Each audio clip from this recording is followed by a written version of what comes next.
تراویح سنت ہے اور روزہ فرض ہے۔ تراویح رات کا عمل ہے اور روزہ دن کا۔ دونوں جداگانہ احکام ہیں، ان میں سے ایک دوسرے پر موقوف نہیں، لہٰذا اگر تراویح نہ پڑھی جائے تب بھی روزہ صحیح ہو جاتا ہے، لیکن بلا عذر تراویح ترک کرنا گناہ ہے، سخت محرومی ہے، اور سنت کو ہلکا سمجھ کر چھوڑ دینا تو اور بھی خطرناک امر ہے۔ تراویح ترویح کی جمع ہے اور ترویح ایک دفعہ آرام کرنے کو کہتے ہیں۔ تراویح کی نماز کو تراویح کے لفظ کے ساتھ نام رکھنے کی وجہ یہ ہے کہ جب صحابہ کرام پہلی مرتبہ اس نماز کو ادا کرنے کے لیے جمع ہوئے تو ہر 4 رکعت کے بعد ترویح یعنی آرام اور وقفہ کرتے تھے۔ شریعت میں تراویح اس نماز کو کہتے ہیں جو سنت موقدہ ہے اور رمضان المبارک کی راتوں میں عشاء کی نماز کے بعد سے صبح صادق کے درمیان جماعت کے ساتھ یا اکیلے پڑھی جاتی ہے، اور اس میں عام رواج عشاء کی نماز کے بعد متصل پڑھنے کا ہے۔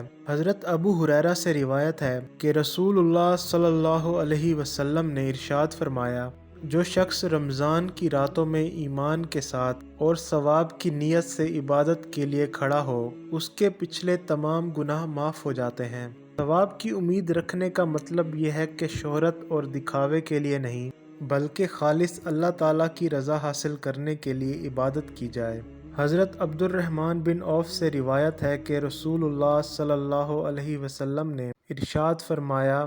بے شک اللہ تعالیٰ نے تم پر رمضان المبارک کے روزے فرض قرار دیے ہیں، اور میں نے رمضان کی رات میں قیام یعنی تراویح کو سنت قرار دیا ہے۔ پس جس شخص نے رمضان کا روزہ رکھا اور رمضان میں قیام کیا یعنی تراویح پڑھی ایمان کی حالت میں اور ثواب کی امید رکھتے ہوئے اخلاص کے ساتھ، تو وہ اپنے گناہوں سے اس طرح نکل جائے گا جیسا کہ وہ اپنی پیدائش کے وقت تھا۔ حضرت ابو سعید خدری سے روایت ہے، رسول اللہ صلی اللہ علیہ وسلم نے ارشاد فرمایا، جب رمضان کی پہلی رات ہوتی ہے تو آسمان کے دروازے کھول دیے جاتے ہیں اور آخر رمضان تک کوئی دروازہ بند نہیں کیا جاتا، اور کوئی بھی بندہ جو رمضان کی رات میں نماز پڑھتا ہے تو اس کو 1500 نیکیاں ملتی ہیں، اور ہر سجدے کے بدلے جنت میں سرخ یاقوتوں کا گھر بنا دیا جاتا ہے جس کے 60 دروازے ہوں گے، اور ہر دروازے پر سونے کا محل ہوگا جو سرخ یاقوت سے آراستہ ہوگا۔ پس جب بندہ رمضان کا پہلا روزہ رکھتا ہے تو اس کے گزشتہ رمضان سے اب تک کے سارے گناہ معاف ہو جاتے ہیں،